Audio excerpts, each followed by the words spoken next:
Goodness, I'm beating up a microphone in here. Welcome to the Bleav in Hills Hoops podcast here on Bleav Podcast Networks. I'm your host, Desmond Johnson from Tobacco Road Sports Radio. Joining me, my co-host from the Tar Heel Tribune, R.L. Bynum. Catch us every week during the season for North Carolina hoops, all your news, info, and more.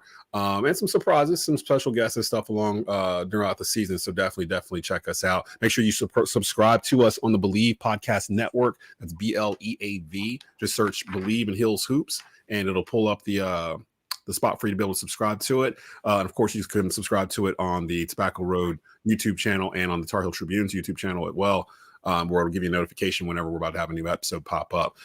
Real quick episode tonight, we're going to give a quick review of what we saw, things we liked during that blowout win against Syracuse on Saturday. Don't know if anybody had that on the bingo card going into that weekend. And then, of course, a quick preview of Louisville coming into the Dean Dome tomorrow night on Wednesday. So we'll definitely have all that there for you as well. Before we get into it, quick word from our sponsors over at Bet Online. With NFL playoffs right around the corner and the NBA season in full swing, Bet Online has you covered with all the up-to-the-second odds, news, and scores. With additional odds, lines, trends, and info on both desktop and mobile, you can access the world's best wagering information anytime.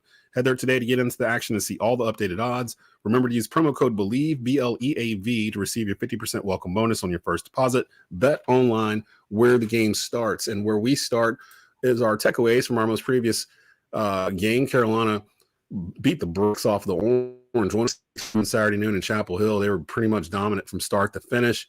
They were up 28-12 by the New York. Armando only played 17 minutes due to foul trouble, but he didn't need to play that much during that game. R.L., I assume you were at the Dean Dome watching this take place. What was one of your big takeaways just from watching this game and seeing how this Carolina team is performing at the moment? Boy, this felt like an early season non-conference game against a weak opponent, not a ACC game. 36-point win. That's the biggest margin ever against Syracuse.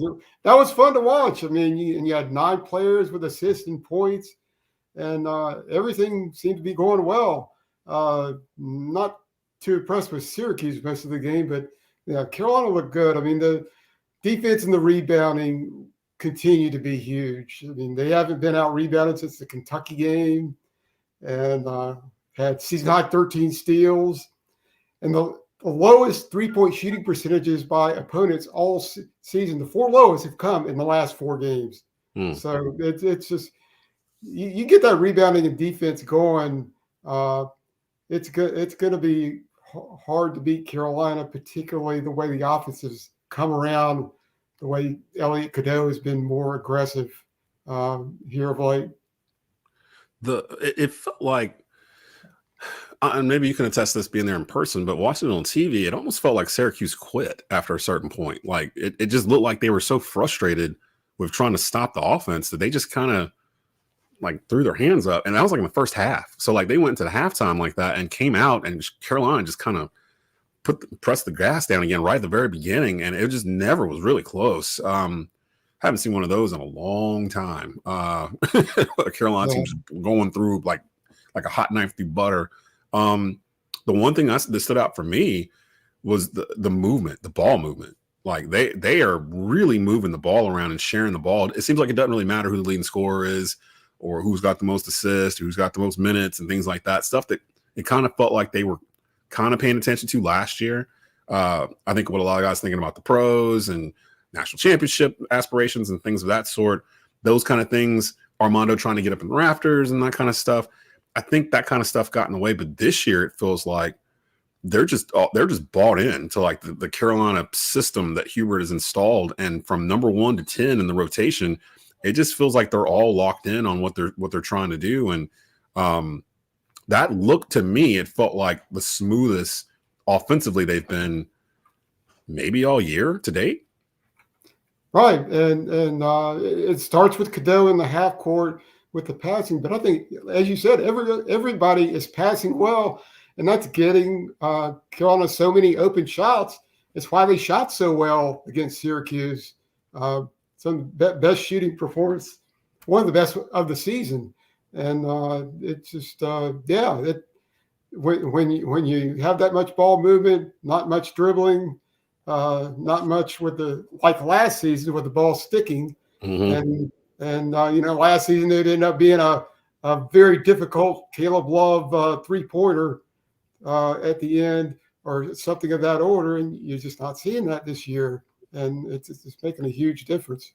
It's crazy because people know I also do Bleav in Carolina Panthers for the Bleav Network as well, and we just got out of a season where it felt like every single thing that the Panthers tried to do offensively, it felt like they were in mud. Like everything just felt so hard, like just getting 3-yard runs and stuff like that. Everything looked really, really hard. And Carolina was in that stretch for about the past 2 years or so where it just looked like offensively, everything looked so hard, like to run sets and to get things in order. This doesn't look hard at all. This looks like they're having fun. Like they're just out there playing. And it's remarkable to me that they've been able to turn this around as quickly as they have. I want to give flowers to RJ Davis. It seems like we're doing it each week, but he deserved it. He is having a top 10 Carolina senior season in terms of what he's putting together.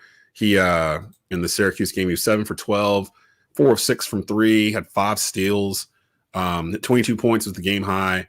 The 10th time that Davis has broke 20 points in a game this season, and he's shooting over 41% from 3, which would be his career high. I don't know of another guard in the country that's playing better than him. I feel like he's on the first team All-American team as it stands right now, but I'm starting to feel like he might be a contender for National Player of the Year status if he keeps this going. What are your thoughts, or am I just being the fan here? Oh, he's got to be in the conversation for sure. I mean, and you have to credit the swapping of backcourt mates. This year with Elliott, you look at most of his most open shots come when Elliott's on the court. That's true. Yeah. Davis really flourishes off the ball when Elliott's on the court, and that really helps. And obviously, RJ is the rock whenever they need it when things are down. Well, we didn't have that on Saturday, but when that happens again, he's probably going to be the guy to lean on, who you can count on. But I also think Harrison Ingram and Cormac Ryan are bringing in an intensity and tenacity that last year's team really lacked, and it's just a mindset that they're bringing that it just brings everybody up to another level because they're seeing how intense. Teammates will see how intense they are and try to keep up, and it just it kind of cascades throughout the team. Yeah, Ingram seems like one of those guys. It's weird. You don't see it a lot when a guy comes in first year that's an older guy that you guys kind of gravitate to, but it does feel like Ingram is one of the leaders on this team. Him, Armando, RJ, it feels like those three are the ones everybody kind of looks towards. As for Syracuse, honestly, it was kind of weird seeing Syracuse not playing zone the whole game. They switched to it a little bit when they were trying to slow Carolina down, but I had a buddy hit me on Twitter. He was like, "What is going on? Why is Syracuse not playing zone?" I'm like, Bam's not the coach anymore. They're like, "Oh, I didn't even realize." I'm like, "Yeah, it's kind of weird." But even when they were playing the zone, honestly, Carolina was like the one team in the ACC that was kind of built to play that zone. Roy kind of figured it out. With his teams, the two post players, it really was that power forward, that Harrison Ingram spot would be Tyler Zeller or whoever, and they basically would be right there around the foul line in that zone. Right there with the ACC logo. Yeah, like they would just kind of wait there. Facilitator and roll around. Yeah, they get it to that person, and that person, they have to be able to shoot at that spot. They can either shoot that 10-footer or they can dump it behind that back part of the zone line to the baseline, somebody cutting, and that's kind of how Carolina was dealing with it, to a point where the zone didn't really bother Carolina the past couple of years. I didn't realize Carolina is 13-4 all time now against Syracuse, and that was the largest margin of victory in series history against Syracuse. Previous record was a 19-point win back in 2018, and that was in the ACC tournament. Carolina now, and I'll pull up the ACC standings here in a little bit because I thought they were very interesting to look at going into this week. Carolina's now won 6 consecutive games. They're 5-0 in ACC play. They're the only undefeated team in the ACC as we stand. They've won all 5 of those games by at least 8 points. The last 4 have been by double digits. Like, R.L., it feels like this train is going like up. Like, it's not plateauing out or anything like that. It feels like they've got room to get better. And the rest of the schedule in January is pretty easy. Yeah, They could very well not be. They could very well not lose another game until the first Duke game on February 4th. And the way Duke is kind of separating itself from the rest of the league, that is shaping up to be one of the most anticipated Duke Carolina games in a couple of years. They're all highly anticipated, but a little bit more so this time because now Carolina's number 4, Duke's number 7. Mm-hmm. It could very well be 2 top 5 teams by the time that game happens. Hell, And, it could be one versus the more upsets, the more upsets this week than there were last week. Who knows how high Duke and Carolina could rise? That's what I would say. Like for the way the top 10's been losing this season, they could be number 1, number 2 by the time we get to February. So, the whole top 10 except for Carolina and who was it? Was it? No, it was eight of the top 10 teams lost. Y'all lost again. 2 of them lost twice, and that had only happened one other time. That was 1992. Carolina was one of the victims that week. They lost twice, but so it doesn't happen very often. Obviously. I want to show this because if you're an old school fan of the ACC, this has just got to warm your heart a little bit. Looking at the standings here, the ACC Big Four atop of the ACC standings. I think it's the first time at this point of the season where these 4 schools were atop of the standings. I think since 2004, 2005, something like that. And I was thinking back on that season because I've always joked. I think 2019 was the peak of the ACC to this point in terms of we had 3-1 seeds. Virginia won the whole thing. Carolina was a 1, Duke was a 1. That Carolina Duke game alone in the ACC tournament had like 9 first rounders or something on the floor or something nuts. I've always thought that was probably the peak. But thinking back on it, 2004-05, that year, Julius Hodge was still at State. Skip Prosser was still coaching Wake Forest. Chris Paul was a sophomore point guard at Wake, about to be a top 5 draft pick. Duke was winning the conference and winning pretty much every game they played in the ACC because J.J. Redick was here. And the games they lost was to Carolina, who went on to win the national championship in 2005. So the last time all 4 of the Big Four made the NCAA tournament, I think was the 2004-2005 season. I know there's some worry about the league as a whole getting in because as it stands right now, I think a lot of pundits only have us having 2 teams getting in. What do you when you see the top of the league? And I guess you can kind of stop it right there underneath Florida State because I don't know what's going on with Miami or Clemson for that matter. Clemson had like a 3-game losing streak last week. So what do you think when you see the top of the standings here? Is it really Carolina, then Duke, then everybody else? Or can one of these teams, State, Wake, Florida State, Miami, Clemson, can any of them maybe emerge as like a contender here and help the conference out? They could, but I'm not seeing it right now. I mean, you're down to Duke and Carolina are the only ranked teams in the ACC, which is really strange. For what traditionally you're expecting from the league, and that's going to hurt Duke and Carolina somewhat in with their NCAA resumes because they're going to be playing teams that aren't going to help them very much. So you would like to think that Wake State, maybe Clemson, maybe Miami might come up to a higher tier, but I'm just not seeing it. I think that there's clearly a second tier after Duke and Carolina, and it's hard to know who's going to emerge at the top of that. Yeah, if I had to choose, I'd say Wake is probably the best equipped to do it. But to your point, you're right. It's like if they didn't have the opportunities in the non-conference part of the schedule, it gets really hard once you get into this conference the past couple of years because unless they were highly ranked coming into the conference and kept winning, then it doesn't really help. So like the case of like Miami, for example, Miami was a top 25 team coming out of non-conference pretty much, and they were sitting right there. They go through a 3-game losing streak, and they're no longer ranked.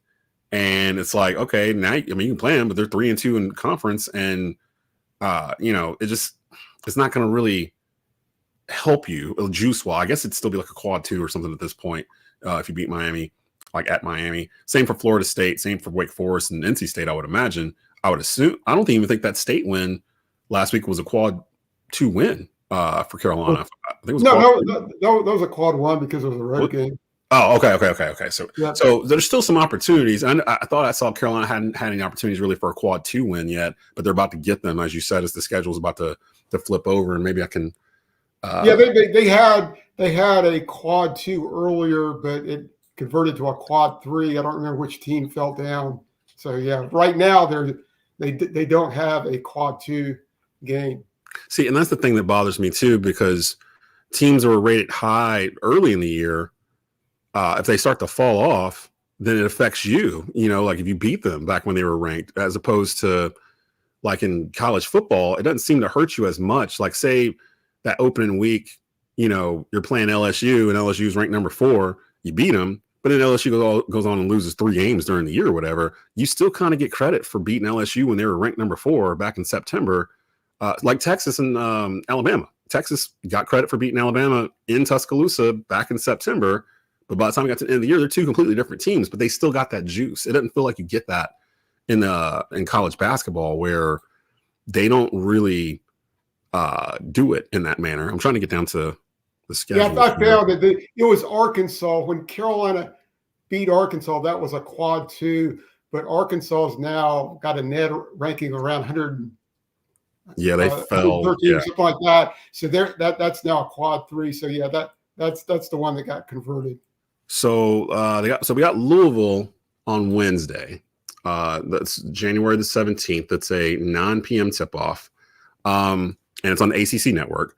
If we just scan ahead, they have to go play Boston College on Saturday, January 20th. That game is on the CW, so that's on that package of games that the CW has for the ACC. It's a 2:15. 2 days later, playing Wake Forest at home.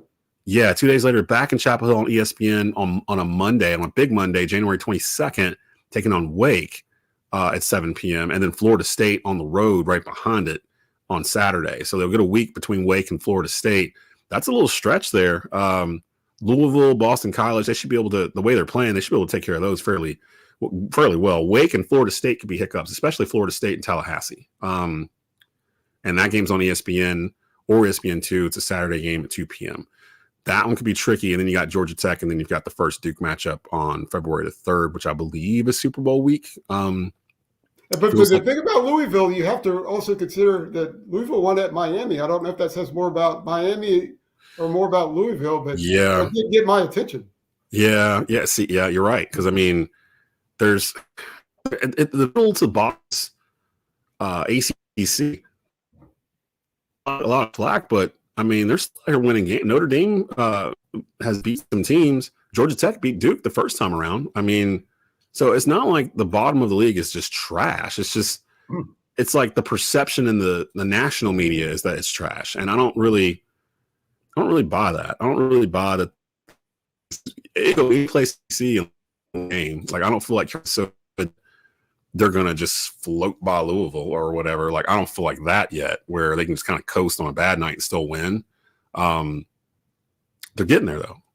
They're getting there. But I mean, you can talk to Steve Forbes about frustration with that perception, because the Deacons won 11 league games last year and got left out. Got left out, yeah. And I think they were one of the first ones out too at that. So I mean, and that situation is probably going to happen again. Like I would think by the time we get to the end of this season, Carolina's in, Duke is in, Wake's probably going to get in. I say that and watch Wake go on like a losing streak or something. Sorry, Coach Forbes. NC State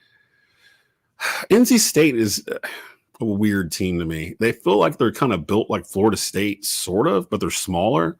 They run deep, but they get into like, it felt like, well, in our game, it felt like they got stuck in watching DJ Burns a lot in the first half. Like they would throw it to him and he clears everyone out and he just backs somebody down like Shaq style or whatever. And that's fine, but you can't do that 30 times a game. So I don't know if they can ride that to a lot of victories. When he's on, you can't keep chucking up 3-pointers when you're not making them. Yeah, you're like one of the worst 3-point shooting teams in the league. Like, what are you doing? Like, give it to your 7 foot, 450 pound dude in the paint and let him eat instead of shooting 35-foot threes. But that's the nature of basketball nowadays. It's like everybody would rather shoot a 3 than post up and shoot a 5-footer. So which is why Carolina's refreshing, because Carolina actually has players that'll post you up. They'll get you in the paint and back you down. Ingram does it. Winters does it. Of course, Baycott does it. Washington can do it.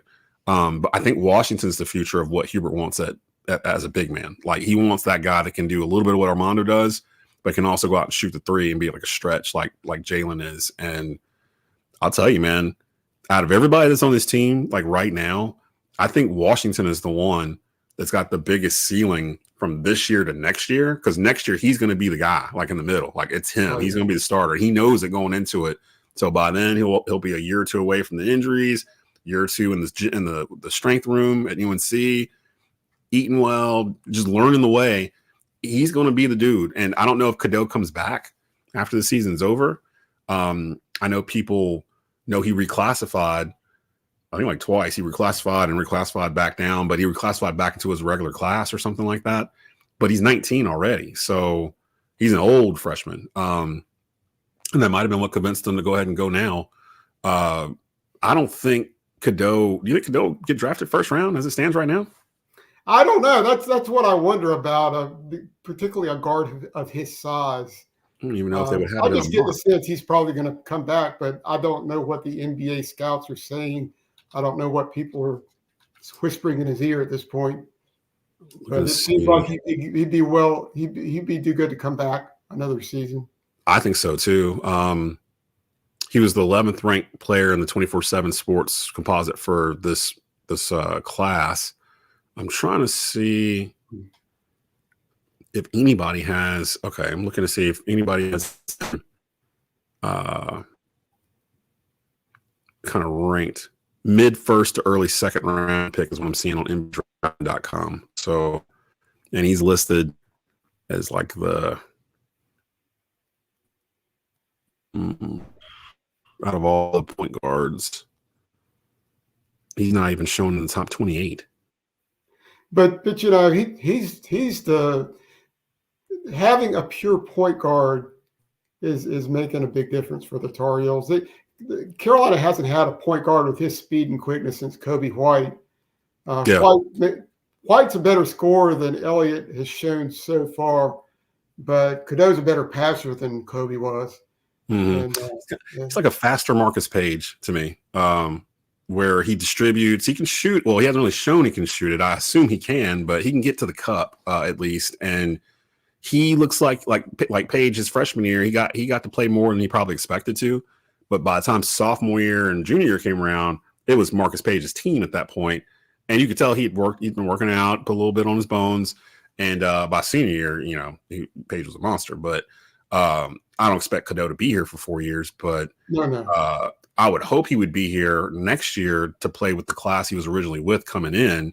The Drake Powell and those kids that are coming in. I'll be curious to see what Hubert does to mix that class in with whoever is here from the portal. So who's the Ingram? This is his last year eligibility, or does he have more eligibility after this year? No, he's coming back. He can come back. He can come back. So Ingram, I think Cormac Ryan's like 25 or something like that. Yeah, I think Cormac's done after this season. So Cormac's done. Armando, of course, is done. People ask me all the time, can RJ come back if he wants to? I'm like, I think so. He has a COVID year, but I don't think I don't think he will. But there's still kids. Again, a guard of his size, how much are NBA teams going to look at him? So I think you likely see RJ coming back. Let's look up RJ Davis, because his draft stock's got to be high now, or higher than it's ever been, at least. But you've seen terrific Carolina point guards really do nothing in the NBA. Yeah, Kobe being the exception. Joe Barry, tremendous point guard, and just never stuck in the NBA. Yeah. And they're all about the same size, 6'1", 6'2". You never see like a 6'5" point guard at Carolina, that kind of thing. For right now, they've got a possible second round pick in the 2023 NBA draft. So even if he wins Player of the Year and first team All-American and all that stuff, that size is probably going to get him. I mean, unless he's shooting like 47% from three or something nuts, like Steph Curry type 3-point shooting, then maybe he can get through there. But and then you throw in the element of NIL. That's another factor that you might come back making those pickle juice ads. Yeah. Bringing in the money. That's why, hey, Armando's probably making more here than he would have if he was playing for the Swarm or whatever in Greensboro on a G League deal. So I don't mind Armando staying at all. If anything, if I had a chance to stay an extra year in college and be the big man on campus and play back, yeah, I'm staying and get paid to do it too. What? Yeah, come on, let's go. So I would definitely pick that. Let's wrap it right there. But just to give everybody an idea here. So what we got coming up, Louisville is tomorrow night. It's a set 9 o'clock tip off. Great 9 o'clock late tip off for Louisville. ACC Network. It's a home game. I assume R.L. will be in the house. And then the Hills don't play again until Saturday. They'll take on Boston College on the road. That game is on the CW, 2:15 p.m. I'm looking forward to going up there for that one. I've never been to Boston College. I've never been up there before either. We probably won't be back till after the Wake game on Monday, the 22nd. So a week from today would be Tuesday, the 23rd. And we'll probably be back then. And at that point, we'll have Louisville, Boston College, and Wake Forest to look at, and we'll be able to preview Florida State, which would be later on that week. So that's a good spot right there in the schedule. And we're kind of working on bringing on a permanent host from the Tar Heel family. Shout out to Tyler Zeller, who was on with us for a couple of episodes. He'll be in and out. We've got a couple others that we're talking to. And when we have those on, then we can actually expand the pod out a little bit more and talk more instead of just recaps and previews or whatever. We can actually talk about what's it like to be a Carolina Tar Heel? Like, what's it like to win as a Tar Heel? Like, why is Carolina different than these other places? We hear it all the time from players that, this place is different. This place is different. But when you hear a Carolina guy go, yeah, there's no better place to play college basketball than in Chapel Hill, and they rattle off like 12 reasons why. I want a Carolina player to tell us, like why? Like, why did he pick to come here? Why is he still attached to it? Because as a Carolina fan, sometimes I get offended when I see other schools try to mimic what Carolina has done in terms of Carolina family, like the brotherhood over 8 miles up the road at Duke or whatever. That did not exist in the 90s. I don't care what anybody tells me. Like there was no brotherhood in the 90s. That started when they started bringing in the one and dones. Like, and that was to me like a marketing tool to kind of keep them all together because they weren't all together. Like they didn't play with each other. So the Carolina family thing's been around since Frank McGuire. Like, I mean, like it's like the 60s, the 50s. Like it's been like it's all from Lenny Rosenbluth. Yeah, like I mean, it's been there. And like Dean really hammered that home where I would hear stories of like Carolina players in the NBA, like as rookies, and would come in and like say they're in like Utah or someplace. They don't know anybody, but there's a Tar Heel on the Jazz, and they know that there's a rookie coming in from the Hornets, whoever playing that night. They're going to make sure they get in touch with that kid and take him out to dinner.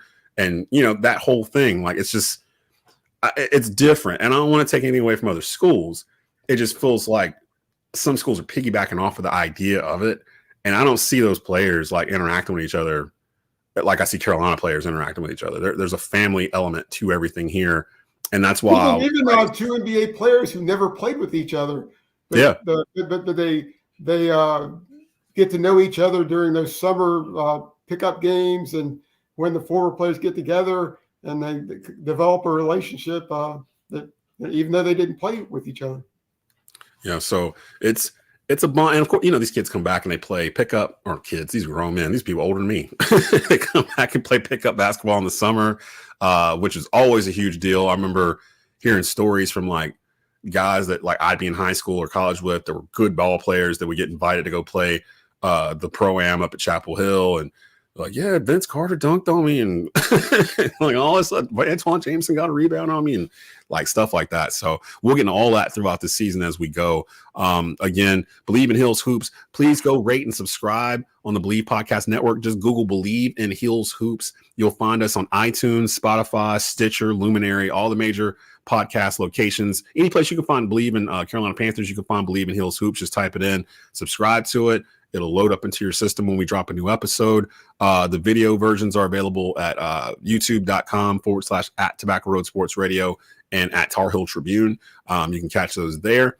We'll be back after the Wake game on Monday with that and a little bit more. Probably some surprises by that point, too. We'll get you ready for the middle stretch here because at that point there'll only be a couple of games before we get to Duke. So we might plan something special for the Duke week. No, I don't know yet. We'll figure something out. Usually I do crossover episodes with another Duke podcast or something, but we might. I'm friends with the guys who do the Devil's Den podcast, so maybe we'll invite those guys on and banter. So